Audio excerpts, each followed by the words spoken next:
Hello friends, स्वागत है सुबह के टू जेड में। और ये जो वीडियो है क्लास 5 में जिनका पर्यावरण का एग्ज़ाम होगा उसके लिए काफ़ी इम्पोर्टेंट है। आप लोगों को करना क्या है कि इसको ध्यान से 1-2 बार सुनना है और सुनने के बाद इसको फिर नोट करना है। तो ठीक है, अब लेट नहीं करते हैं। आपका 17 तारीख को हिंदी का एग्ज़ाम होगा, उसके बाद पर्यावरण होगा और उसके बाद क्या क्या सब्जेक्ट है एक बार कमेंट जरूर कर दीजिएगा, ताकि हमको समझ में आ जाए क्या क्या बाकी है और कब कौन है। हमको थोड़ा सा नहीं मालूम है, हम बाहर आए हुए हैं। तो इस तरह का क्वेश्चन बनेगा कि जैसे विक्रमशिला विश्वविद्यालय कहाँ है, तो विक्रमशिला विश्वविद्यालय जो भागलपुर में हो सकता है कि मिलाने के लिए देगा, तो आप विक्रमशिला को भागलपुर में मिला दीजिएगा। ऐसा तक्षशिला पूछेगा, तक्षशिला पाकिस्तान में, तो ऐसे कुछ भी पूछ सकता है। तमिलनाडु में लोग क्या खाते हैं ऐसा पूछ सकता है, वहाँ का भोज पदार्थ क्या है। तो तमिलनाडु में जब जाइएगा साउथ की तरफ पे, तो उधर का लोग इडली डोसा खाना ज़्यादा पसंद करते हैं। वैसे बिहार के बारे में अगर पूछा जाएगा कि बिहार का भोज पदार्थ क्या है, बिहार में लोग ज़्यादा क्या खाते हैं, तो बिहार का जो है लिट्टी चोखा। गतका क्या है, तो गतका एक मार्शल आर्ट है। और मलेरिया, तो मलेरिया कैसे होता है, तो हम क्लास में आप लोग को बताए थे ना कि मादा एनोफिलीज मच्छर काटने से मलेरिया होता है। मतलब जो लड़की मच्छर होता है उसको काटने से मलेरिया होता है, बताए थे ना। तो ये क्वेश्चन आने का चांसेस है। फिर हम ये भी बताए थे कि नक्शा में जो ऊपर में हम लोग दिखाते हैं ना, उत्तर दिशा दिखाते हैं, ऊपर में क्या दिखाते हैं, उत्तर। तो अगर सही गलत करने के लिए आएगा तो लिखेगा हाँ, नक्शा ऊपर में उत्तर होता है। पेड़ पौधा को काटना अच्छा काम है क्या, पेड़ पौधा काटना अच्छा काम है? बिल्कुल नहीं। ऑक्सीजन कहाँ से मिलेगा, तो नहीं है। इसको गलत करने के लिए आएगा तो गलत कर दीजिएगा। काली सतह वाली चीज़ें जल्दी गर्म होती है, आप लोग देखते हो जैसे रोटी बनाते हो पीछे पूरा काला रहता है, और आजकल बहुत सारा बर्तन आ गया इसके नीचे काला करके देता है। तो काला करके देने का मतलब है कि जो भी काला सतह वाला बर्तन होगा ना, वो चीज़ें जल्दी गर्म हो जाएगा। आप गर्मी के दिन में काला कपड़ा पहनेंगे तो आपको बहुत गर्मी भी लगेगा, इसीलिए काला कपड़ा नहीं पहनना चाहिए गर्मी में। सादा पहनेंगे तो थोड़ा ठंडा लगेगा। तो जो कपड़ा भी है और चाहे बर्तन भी है, तो काला सतह वाला जो चीज़ रहता है वो जल्दी गर्म हो जाता है।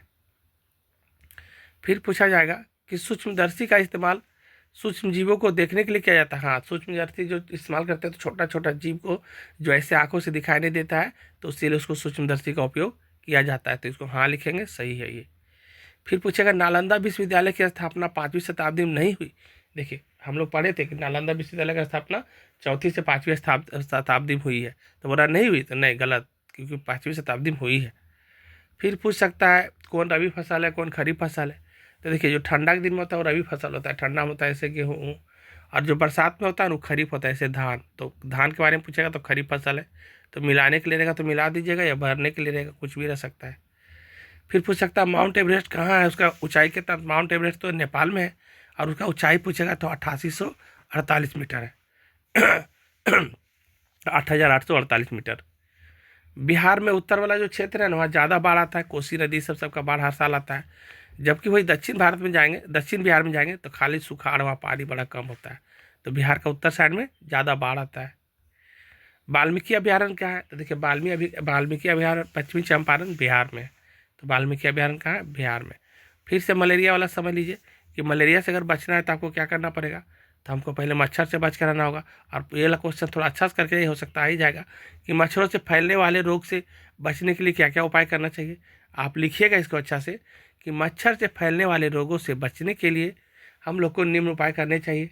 बहुत सारे उपाय, जैसे कि जितना आपका जगह रहेगा उतना लिखिएगा। मच्छरदानी का प्रयोग करना चाहिए, ताकि हम लोग जब सोएंगे मच्छरदानी के अंदर में तो मच्छर नहीं घुसेगा अंदर, तो हमको काट नहीं पाएगा, तो हमको मलेरिया से बचेंगे। मच्छर भगाने वाला क्रीम एक आता है, उसका उपयोग कर सकते हैं, उससे भागेगा, या लगा के सोएंगे तो नहीं काटेगा। लंबी स्तनी यानी कि ढीला ढाला कपड़ा पहनना है। कपड़ा जो पहनना थोड़ा ढीला ढाला, पूरा सटा हुआ रहेगा शरीर में तो मच्छर काट लेता है, आप लोग देखे होंगे। तो उसको ढीला ढाला कपड़ा रहेगा तो नहीं काट पाएगा। शर्ट या पैंट जो भी पहनेंगे तो थोड़ा ढीला पहनेंगे। खिड़की और दरवाजे जो लगाते हैं ना, उसमें जाली लगाना होगा, ताकि मच्छर आराम से जल्दी ना घुसे। शाम का टाइम में देखते हैं मच्छर गेट खुला रहता है तो घुस जाता है, तो दरवाजा में जाली रहेगा तो नहीं घुसेगा, खिड़की में जाली रहेगा तो। घर के आसपास में पानी जमा होने नहीं देना। अगर घर के आसपास पानी जमा होता है तब भी मच्छर फैलता है, तो पानी भी जमा होने नहीं देना। और क्या है कि मच्छर भगाने वाला आजकल देखते हैं लिक्विड वगैरह आता है, तो उसका भी उपयोग कर सकते हैं। और भी बहुत सारा कुछ है, तो जितना जगह रहेगा उसके हिसाब से लिखिएगा। हम लिखने को बहुत सारा लिख सकते हैं लेकिन नहीं। फिर आप नोट में एक पॉइंट दिखा सकते हैं कि समुदाय का प्रयास होना चाहिए। जो सामुदायिक प्रयास है ना, मतलब आप गाँव मोहल्ला जिस समाज में रहते हैं वहाँ पर मच्छर को नियंत्रण करने के लिए कार्यक्रमों का आयोजन करना चाहिए और उसका सबको सपोर्ट करे, ताकि मच्छर से होने वाले बीमारी के बारे में पता चले। और ख़ास करके मच्छर जो होता है वो मादा एनोफिलीज मच्छर, जो लड़की मच्छर होता है ना, उसको काटने से होता है, ध्यान रखिएगा। एक क्वेश्चन ऐसा बन सकता है कि बाढ़ आने से क्या क्या प्रभाव पड़ता है, उसके बारे में लिखिए, उसका लाभ और हानि भी लिखिए, ऐसा ही पूछ सकता है। तो आप लिखिएगा कि बाढ़ आने से जान माल की हानि होती है। क्या होता है? बाढ़ आने से जान माल की हानि होती है। जान माल की हानि होती है, मतलब बाढ़ आने से बहुत सारा लोगों की मृत्यु हो जाता है, बह जाता है, और बहुत सारा जानवर सब भी पानी में बह जाता है, तो पशुधन का भी हानि हो जाता है। तो जान माल का हानि होता है। आप इतना भी खाली लिख दीजिएगा तो 1 पॉइंट हो जाएगा। ऐसे 5 नंबर का होगा तो 5 पॉइंट लिखिएगा। संपत्ति का नुकसान होता है। बाढ़ जब आता है तो देखे होंगे बहुत सारा सड़क टूट जाता है, बहुत सारा इमारत, घर, पुल, ये सब सब टूट टूट जाता है, फिर से उसको बनाना पड़ेगा। तो जितना पैसा सब लगाए सब खराब, नुकसान हो जाता है कि नहीं? तो संपत्ति का नुकसान होता है। आर्थिक नुकसान भी है। आर्थिक नुकसान क्या है? जब बाढ़ आता है तो बहुत सारा व्यापार उपार बंद हो जाता है, कृषि में जितना फसल उसल लगाए सब बर्बाद हो जाता है, तो ये आर्थिक नुकसान भी हो जाता है।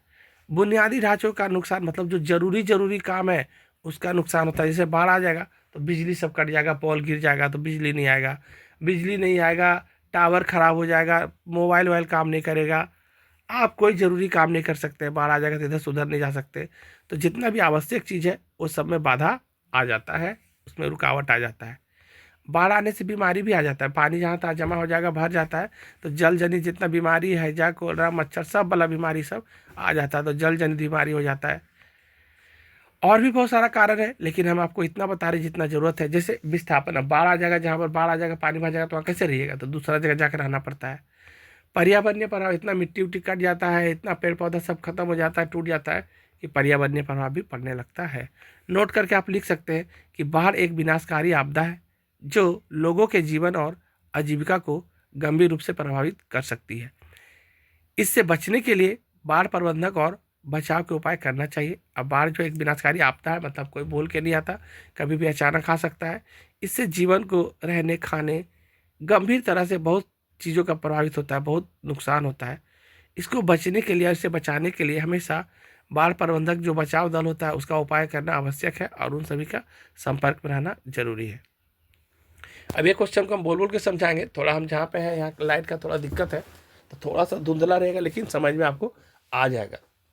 तो ध्यान से सुनिए और आगे बढ़िए। क्वेश्चन है, सौर ऊर्जा क्या है? सौर ऊर्जा का उपयोग, सौर ऊर्जा से होने वाले लाभ, ऐसा कुछ लिखना रहेगा। आप ध्यान से सुनते रहिएगा, तब सुन के भी लिख लीजिएगा, और ऐसे दिखेगा तो आप क्वालिटी बढ़ा लीजिएगा। सेटिंग में जा करके 720 करिएगा तो साफ साफ दिखेगा। लिखिएगा उत्तर में कि सौर ऊर्जा सूर्य से प्राप्त होने वाली ऊर्जा है जो प्रकाश और ऊष्मा के रूप में पृथ्वी पर आती है। मतलब जो सौर ऊर्जा है ना, वो सूर्य से प्राप्त होती है और हम लोग के पास पहुंचती है प्रकाश के रूप में। यह एक नवीकरणीय ऊर्जा का स्रोत है। मतलब यह एक नवीकरणीय ऊर्जा का स्रोत है, जिसका अर्थ होता है, मतलब होता है कि ये कभी समाप्त नहीं होता है। सूर्य से निकलने वाला जो ऊर्जा है कभी समाप्त नहीं होता है, इसका बार बार उपयोग किया जा सकता है। सौर ऊर्जा का उपयोग कई उद्देश्यों के लिए किया जा सकता है। अच्छा, सौर ऊर्जा का उपयोग कोई एक काम के लिए नहीं किया जाता, बहुत सारा उद्देश्य के लिए किया जा सकता है। सौर ऊर्जा से हम लोग बिजली बना सकते हैं, दिन को चार्ज करिए बैटरी, रात को जलाइए। पानी को गर्म कर सकते हैं, बहुत ज़्यादा पानी है तो भी उसको गर्म कर सकते हैं। खाना बनाने का काम कर सकते हैं, बहुत सारा काम सौर ऊर्जा से हम कर सकते हैं। सौर ऊर्जा का उपयोग करने से बहुत सारा लाभ होता है, जिससे लाभ लिखेंगे। अक्षय ऊर्जा का स्रोत है, ये कभी भी समाप्त होता है। ऐसा नहीं कि आज बहुत सारा सौर का प्रकाश से उपयोग कर लिए तो कल नहीं मिलेगा, ऐसा नहीं, हमेशा उपयोग करते रह सकते हैं आप। पर्यावरण के लिए अनुकूल है। सौर ऊर्जा से प्रदूषण बहुत कम होता है, इससे प्रदूषण नहीं के बराबर होता है, एकदम ना के बराबर। सौर ऊर्जा जो है, ऊर्जा का स्वतंत्रता है। जैसे जो ईंधन हम लोग के, अभी मान लेते हैं हम लोग पेट्रोल लाते हैं, बहुत सारा चीज़ बाहर से खरीद के ईंधन के रूप में लाते हैं, गैस लाते हैं। अगर हम सौर ऊर्जा से खाना पकाएंगे, सौर ऊर्जा से गाड़ी चलाने का इलेक्ट्रिक चीज चार्ज कर लेंगे, तो बहुत सारा चीज़ का बचत होगा। जो दूसरा देश से मंगवाते हैं वो नहीं मंगवाना पड़ेगा, और जब दूसरा देश से जो मंगवाना वो नहीं मंगवाएंगे तो मेरा आर्थिक लाभ भी होगा। जैसे मेरा बिजली बिल बचेगा, है ना, गैस का बिल बचेगा, बैटरी में गाड़ी का पेट्रोल का बचेगा, बहुत सारा चीज़ का आर्थिक लाभ भी है। और ये बहुमुखी उपयोग कर सकते हैं। जैसे सौर ऊर्जा का उपयोग कहाँ कहाँ कर सकते हैं? तो सौर ऊर्जा का उपयोग घर में आप कर सकते हैं, खाना बनाने में, ट्रेन में उपयोग होता है ना, पानी गर्म करने में होता है, बहुत सारा चीज़ में आप इसका उपयोग कर सकते हैं। तो हम, मेरा रिक्वेस्ट आपसे यही है कि इस वीडियो को बार बार ध्यान से 2 बार सुनिए, और उसके बाद आप देख करके एक बार अच्छा से नोट कर लीजिए, क्योंकि अभी हम थोड़ा बाहर हैं मैं भी मधुबनी और कोटौना आने में मेरा थोड़ा सा टाइम लगेगा, लेकिन आपके जितने भी भाई बहन चाहे जो भी पढ़ाई कर रहे हैं उनको बोलिएगा कि चैनल के साथ जुड़ के रहना है, और जो भी वीडियो आता है उसको अच्छा से देखें, अच्छा लगे तो लाइक करें और अपने दोस्तों को शेयर और सब्सक्राइब करें। क्लास 3 से लेकर के 8 तक का सारा क्लास का वीडियो आएगा, जो सब्जेक्ट है सब प्लेलिस्ट में डाल देंगे। आप भी A to Z में जा करके फोटो के पास छूइएगा, प्लेलिस्ट में जाना है, आपका जिस क्लास का जो सब्जेक्ट का एग्जाम रहेगा उसमें जाइएगा, आपका वीडियो बना हुआ रहेगा। बाकी 9 का और 11 का एग्ज़ाम, तो 9 का एग्ज़ाम तो 20 तारीख से है और 11 का एग्ज़ाम 17 तारीख से है, उन लोगों के लिए भी वीडियो हम लोग अपलोड करेंगे। तो ठीक है, इस वीडियो को समाप्त करते हैं, धन्यवाद।